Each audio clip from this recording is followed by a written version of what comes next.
Hola amantes del vino, cuando pensáis en vino español, seguro que os viene a la cabeza un vino potente de Rioja o Ribera, ¿verdad que sí? Pero ¿y si os dijera que casi la mitad de los viñedos de España son de uva blanca? ¿Cómo os quedáis?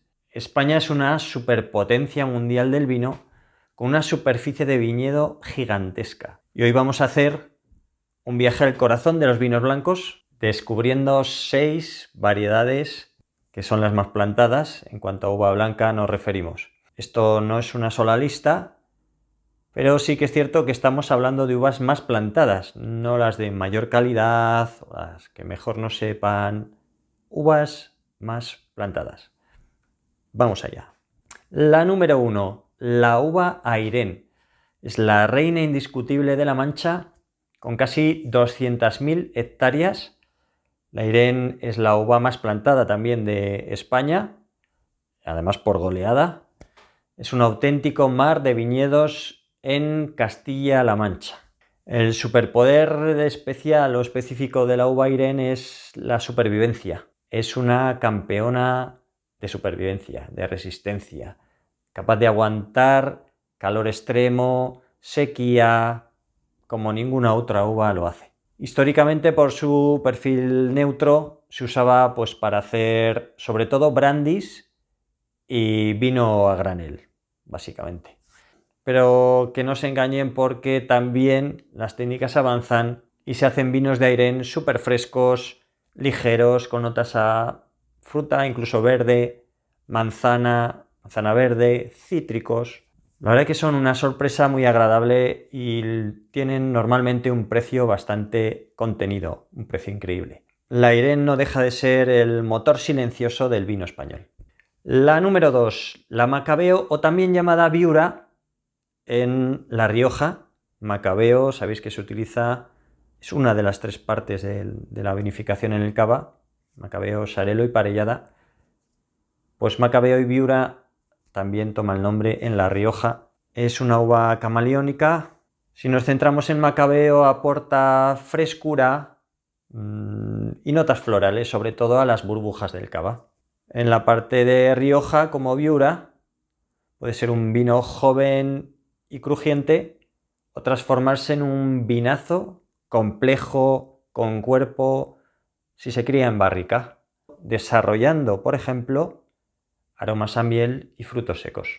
La número 3, esta os va a sonar porque es la uva verdejo, es la estrella aromática de Rueda.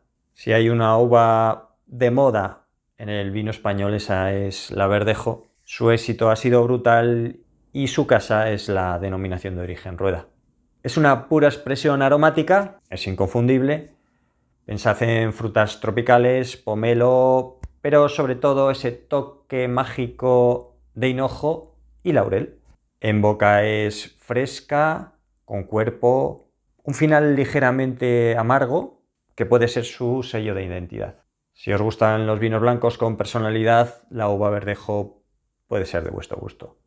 En el número 4, una uva que seguramente no suene de nada, es la uva pardina. Es la uva más plantada en Badajoz y es una superviviente también. Está también súper adaptada al calor, pero además tiene un secreto, que es resistente a la filoxera.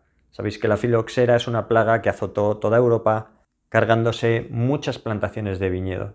La pardina es un tesoro genético. Produce vinos con cuerpo, con aromas a fruta madura y además tiene un puntito dulce. No es fácil de encontrar en una botella, por lo general se usa en mezclas, pero si la encontráis, probadla, seguro que os sorprende.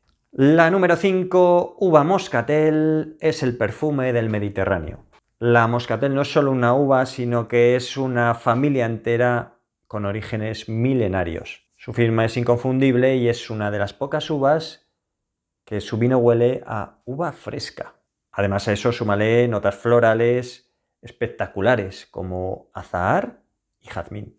Además, esta uva pues suele tener 3 usos.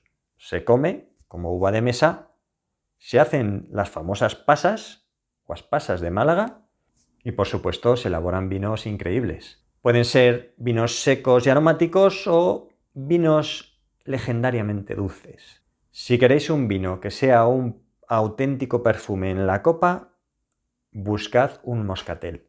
Nos vamos a la número 6 y última posición y tenemos a la Cayetana Blanca. Esta es una uva histórica. Hace menos de una década ocupaba la tercera posición en producción, pero ha ido declinando hasta llegar a perder el 70% de su superficie. Es una uva muy productiva y su principal uso ha sido la destilación para hacer el famoso brandy de Jerez. Su declive nos cuenta, por otra parte, que en España se ha pasado de este vino de producción a granel a centrarse en un vino mucho más enfocado a vinos de calidad. Como habéis visto, toda esta relación, este ranking nos cuenta una verdadera historia de España, la verdadera historia de un país que pasa de vinos de batalla, hecho con uvas resistentes y con mucho volumen, a conquistar el mundo con vinos aromáticos y de calidad. Y ahora lo más importante, ¿qué probar? Pues os lo pongo fácil. Si os gustan vinos frescos y aromáticos, buscad una Verdejo de Rueda. Si preferís algo más complejo y con cuerpo, pues atreveros con una Viura. Si por ejemplo buscáis una explosión de perfume, vuestra uva es la Moscatel. Y para el día a día, algo fácil de beber y sorprendente, podéis quedaros con la Irene. Hablando siempre de uvas de producción. Ya tocaremos en otros vídeos uvas de otro tipo de calidad. Dejadme en los comentarios cuál de todas estas uvas es vuestra favorita o cuál os morís por probar como siguiente vino. No olvidéis suscribiros para más viajes por el mundo del vino. Nos vemos en el siguiente. Salud.